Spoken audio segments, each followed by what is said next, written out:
Health tips. मैं doctor Sanjay Gupta. आज हम बात करेंगे पार्किंसंस डिजीज़ के बारे में। पार्किंसंस डिजीज़ यानी पीडी एक न्यूरोडिजेनरेटिव डिसऑर्डर है। अल्जाइमर्स डिजीज़ के बाद पार्किंसंस डिजीज़ सबसे बड़ा न्यूरोडिजेनरेटिव डिसऑर्डर है। न्यूरोडिजेनरेटिव डिसऑर्डर का मतलब है कि ब्रेन के सेल्स यानी कि न्यूरॉन्स में डिस्ट्रक्शन शुरू हो जाता है। ये इसमें जो ब्रेन का एक खास हिस्सा होता है मिड ब्रेन, और उसमें एक खास हिस्सा होता है बेसल गैंग्लियन, उसमें न्यूरॉन्स का डिस्ट्रक्शन होता है। ये न्यूरॉन्स जो होते हैं एक केमिकल बनाते हैं जिसे हम कहते हैं डोपामीन। ये न्यूरॉन्स और डोपामीन हमारी जो मोटर एक्टिविटी है उसको स्मूथली कंडक्ट करने के लिए होते हैं, और जब इसकी न्यूरॉन्स में ये न्यूरॉन डिजेनरेट होने लग जाते हैं और डोपामीन की कमी हो जाती है तो हमारी मोटर एक्टिविटी में दिक्कत आने लग जाती है। 60 साल के ऊपर के लोगों में पार्किंसंस डिजीज़ 1% पॉपुलेशन में पाई जाती है। डिजीज़ यानी कि पीडी की डायग्नोसिस क्लिनिकल डायग्नोसिस है। इसको यानी कि सिम्टम्स और साइंस के आधार पर इसको डायग्नोस किया जाता है।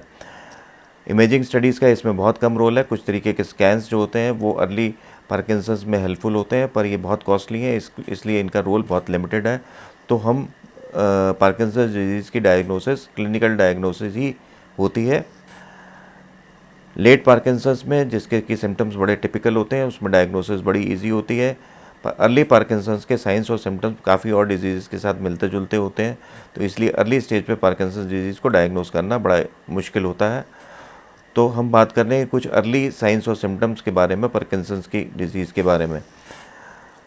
पार्किंसंस डिजीज़ में स्टार्टिंग में फेशियल एक्सप्रेशन कम हो जाते हैं, यानी कि फेशियल एक्सप्रेशन ब्लंट हो जाता है, फेस बिल्कुल एक्सप्रेशनलेस हो जाता है, स्पीच सॉफ्ट हो जाती है, स्पीच चेंज हो जाती है, आपका जो है सलाइवा ज़्यादा बनने लग जाता है। जब आप लेटते हैं, कुछ पेशेंट्स की कंप्लेंट होती है साइड में, तो आपका पिलो जो होता है सलाइवा की वजह से भीग जाता है।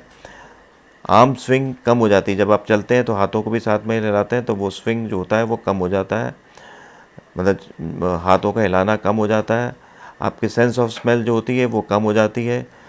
वीकनेस, लेथार्जी या थकान बनी रहती है। नींद में डिस्टर्बेंसेस आने लगते हैं, डिप्रेशन और एंग्जाइटी हो जाती है, थोड़ी मेमोरी लॉस भी हो सकता है, स्वेटिंग होने लग जाती है, कॉन्स्टिपेशन हो सकती है, और कुछ केसेस में rapid eye movement behavioural disorder होते हैं। यानी कि रैपिड आई मूवमेंट जिसके बारे में हम पहले भी बात कर चुके हैं, एक स्लीप में स्लीप के जितने भी सीरीज़ है उसके बारे में बात कर चुके हैं। रैपिड आई मूवमेंट में जो स्लीप पैरालिसिस होता है वो स्लीप पैरालिसिस कम हो जाता है या ख़त्म हो जाता है, जिससे हम सपनों को रिएक्ट करने लग जाते हैं। तो इसलिए कुछ पेशेंट्स जो होते हैं पार्किंसंस डिजीज़ के, उसमें सपनों का जब रिएक्ट करते हैं तो रोने लग जाते हैं, गालियाँ देने लग जाते हैं या फिर हाथ पैर चलाने लग जाते हैं। एस्टेब्लिश्ड या डायग्नोज पार्किंसंस डिजीज़ के पेशेंट्स में अलग अलग सिम्टम्स और साइंस का कॉम्बिनेशन मिल सकता है। कुछ पेशेंट्स में ट्रेमर्स ज़्यादा मिल सकते हैं, कुछ पेशेंट में रिजिडिटी ज़्यादा मिल सकती है, कुछ पेशेंट्स में ऑटोनॉमिक नर्वस सिस्टम के सिम्टम्स मिल सकते हैं, और कुछ पेशेंट्स में जो एक्स्ट्रा मोटर सिम्टम्स हैं और साइंस हैं वो ज़्यादा मिल सकते हैं। तो अब हम बात करते हैं एक्स्ट्रा जो हमारे जो एस्टेब्लिश्ड पार्किंसंस डिजीज़ के पेशेंट्स में क्या क्या मिल सकता है। नंबर 1 पर आता है ट्रेमर्स। इसमें ट्रेमर्स रेस्टिंग ट्रेमर्स होते हैं जो एंग्जाइटी के साथ में बढ़ जाते हैं, और जब हम कोई काम करने लग जाते हैं तो कम हो जाते हैं।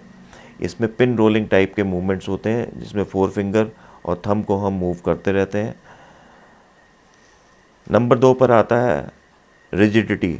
हमारी मसल्स रिजिड हो जाती हैं और हमारे मोशन का जो रेंज होती है वो लिमिटेड हो जाती है। नंबर 3 पर आता है ब्रेडिकाइनेसिया या स्लोनेस ऑफ मूवमेंट। हमें जो काम हम पहले आसानी से कर लेते थे उसमें हमें टाइम लगने लग जाता है। जैसे हमें कुर्सी से उठना ही है तो उसमें भी टाइम लगेगा, खाना खाने में भी पहले से ज़्यादा टाइम लगने लग जाता है, और आप जो मूवमेंट से जो है जो आपका जो चाल है वो चेंज हो जाती है। आपका जो शॉर्ट स्टेप्स हो जाते हैं, आप लगता है कि जैसे पैरों को घसीट के चल रहे हो। नंबर 4 पर आता है कि आपके ऑटोमेटिक जो मूवमेंट्स हैं वो या तो कम हो जाते हैं, ख़त्म हो जाते हैं। जैसे ब्लिंकिंग होती है आईज़ में, पलकों को झपकाना होता है या स्माइल करना होता है, या फिर आपकी स्विंगिंग जो होती है, जो हम चलते समय आर्म्स को ऐसे मूव करते हैं, वो या तो कम हो जाती है या फिर ख़त्म हो जाती है। नंबर 5 पर आता है इम्पेयर्ड पॉस्चर।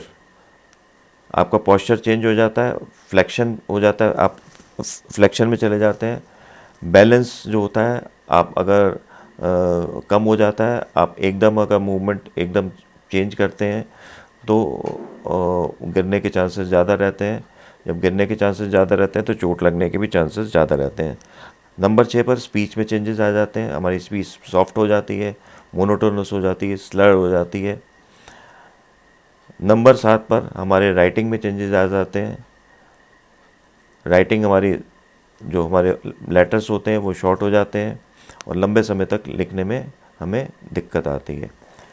तो ये हमने बात किया कि एक एस्टेब्लिश्ड पार्किंसंस डिजीज़ के पेशेंट में क्या क्या साइंस और सिम्टम्स मिलते हैं। अगर हम इन सिम्टम्स और साइंस को अपने आप में देखें या फिर अपने किसी दोस्त या रिलेटिव के में देखें तो उसको डॉक्टर से मिलने की सलाह दें। आज बस इतना ही, फिर कभी मिलेंगे। मेरे वीडियो को शेयर करिए, लाइक करिए और सब्सक्राइब करिए अगर आप पसंद करें तो। नमस्कार।